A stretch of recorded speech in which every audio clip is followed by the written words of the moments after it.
first tonight, there are serious long-term problems facing America, as we've told you about for years on this show. Thanks to outsourcing, this country no longer has the same reserve of stable middle-class manufacturing jobs we did even 30 years ago. In coastal cities, housing has become astronomically expensive. Prices are rising far quicker than wage growth. And most tragically, an opioid epidemic kills tens of thousands of Americans every year. One of the chief reasons for that is a synthetic opioid called fentanyl. It's smuggled in from abroad. Now, these might seem like unrelated problems, but they're not. A single theme unites them: a systematic decision by many of our country's most powerful leaders to sell out America to China. Those jobs that were outsourced, they went to China. Those rising home prices, all cash Chinese buyers are a major contributor to that, though it's almost never said out loud. Fentanyl, made in China, with the knowledge and tacit approval of the Chinese Communist Party. China is no longer simply an economic rival to the United States. It's becoming a dangerous enemy. But instead of protecting us from this threat, an existential one, our leadership class collaborates with the other side. Why do they do that? Simple, they're getting rich from it. This only became clear to many people a few months ago when the most American of all sports, professional basketball, a game literally invented in a gym in Springfield, Massachusetts, ripped off the mask and showed the world who really controls the league. NBA General Manager Daryl Morey, you'll remember, wrote a tweet supporting pro-democracy protesters in Hong Kong. In the resulting backlash, the NBA and Morey both apologized for daring to criticize China's fascist regime. And then LeBron James weighed in and explained to us that actually freedom of speech in America is vastly overrated. So many people could have been harmed, not only financially, but physically, emotionally, spiritually. So just be careful what we tweet and we say and what we do, even though, yes, we do have freedom of speech, but there can be a lot of negative that comes with that, too. Just be careful with what you tweet or say, because the Chinese are watching and they pay the bills. Golden State Warriors coach Steve Kerr, meanwhile, explained that there's really no moral difference between America and communist China. It has not come up in terms of people asking me about it, people discussing it. No.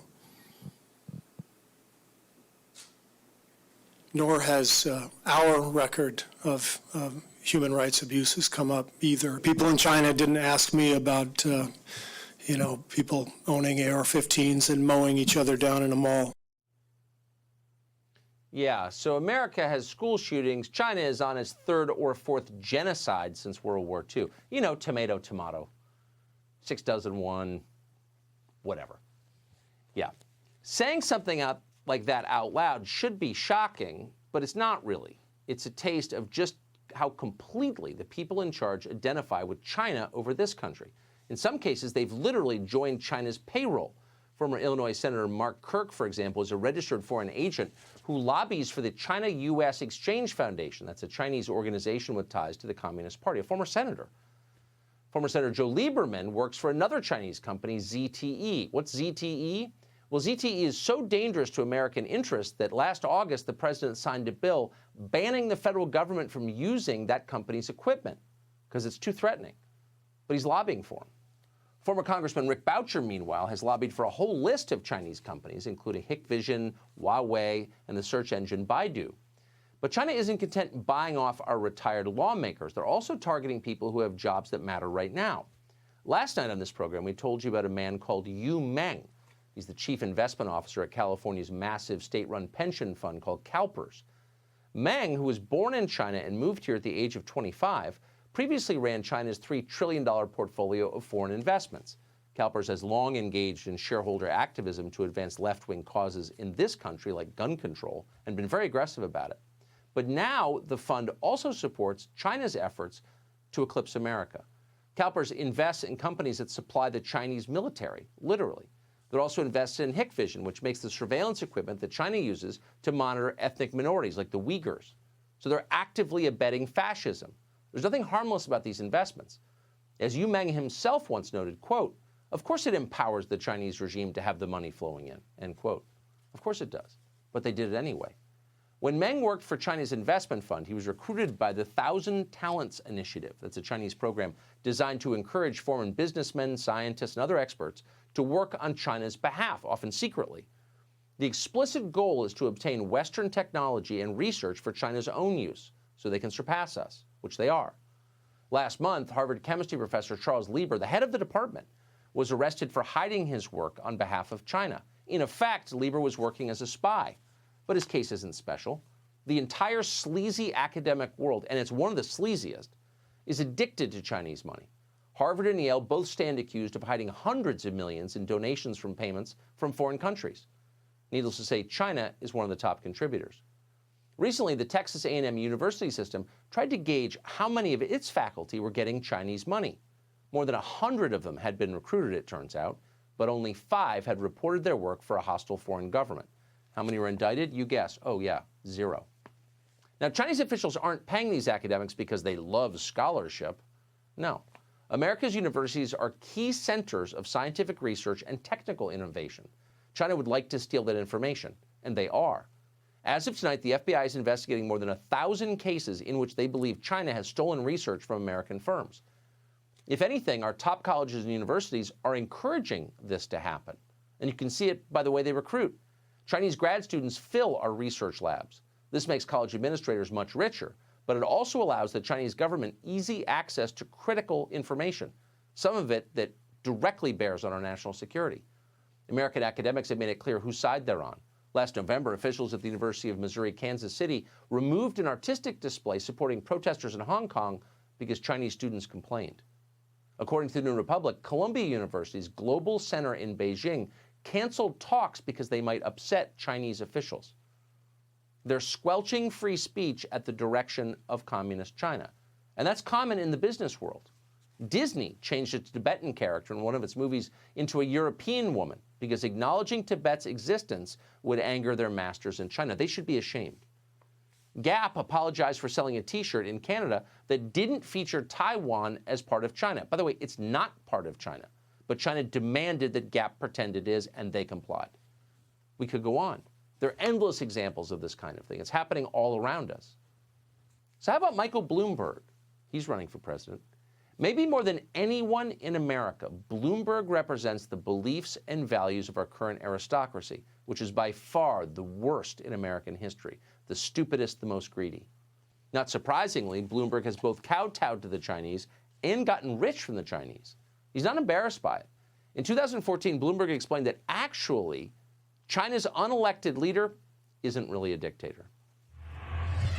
The Communist Party wants to stay in power in China, and they listen to the public. When the public says, I can't breathe the air, Xi Jinping is not a dictator. He has to satisfy his constituents, or he's not going to survive. He's not a dictator?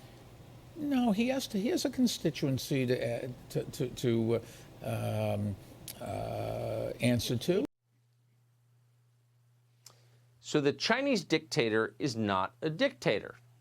It makes you wonder how Michael Bloomberg would govern as president, or maybe it explains how he'd govern as president. But Bloomberg's personal admiration for the bloodthirsty fossil in charge of the world's largest communist country isn't the only reason he likes China. There's big money at stake, of course. That's always what it's about. Bloomberg's company has enormous investments in the country, and that has influenced how Bloomberg News reports on China. In 2013, for example, Bloomberg News was accused of killing stories that would have revealed corruption by family members of the Chinese dictator. And yes, he is a dictator. Ben Richardson, Bloomberg's Asia editor, later said he'd been told directly by leaders at his company that covering the Chinese Politburo was off limits. That's like telling a Washington bureau chief you can't cover Congress because you might insult them. That's Michael Bloomberg's position. Just today, former Bloomberg reporter Lita Hong Fincher wrote in The Intercept about how Bloomberg's lawyers threatened to destroy her life if she wouldn't sign a non-disclosure agreement about the company's censorship practices. But don't take their word for it. A few years ago, Bloomberg openly admitted that he let China censor his company's news. He actually said that on television. Here it is. Over the past year, there's been questions about the journalism going on in China and whether the company, in its effort to grow, has muzzled. In China, they have rules about what you can publish. We follow those rules. If you don't follow the rules, you're not in the country. We write the stories that we think are interesting, and we distribute them where they are allowed to be distributed. Where they're allowed to be distributed. The scariest part is that as China has grown more powerful, America has grown more dependent on it. Outsourcing our manufacturing power brought American companies big short-term profits. Head to Florida and you'll see the houses they built with those profits. But in the long run, that decision made this country dangerously dependent on a nation that seeks to displace us on the world stage. Consider just one small sector of the American economy: medical supplies. China is now a top producer of antibiotics, surgical tools, prescription drug ingredients, face masks, and many more essential products that you need to stay alive. 80% of our antibiotics right now come from China. Hard to believe, but true. The coronavirus panic alone was enough to cause shortages of some of these materials. What'll happen if an even bigger crisis comes along, as it inevitably will? Or what if China simply cuts off exports as a show of force? That could happen. Maybe they invade Taiwan and then cut off exports. How do we respond? We'd be helpless. The saddest and most infuriating part is that none of this needed to happen in the first place. China didn't just one day magically overtake us. Our leaders made that possible. They abetted it. They profited from it. They betrayed us.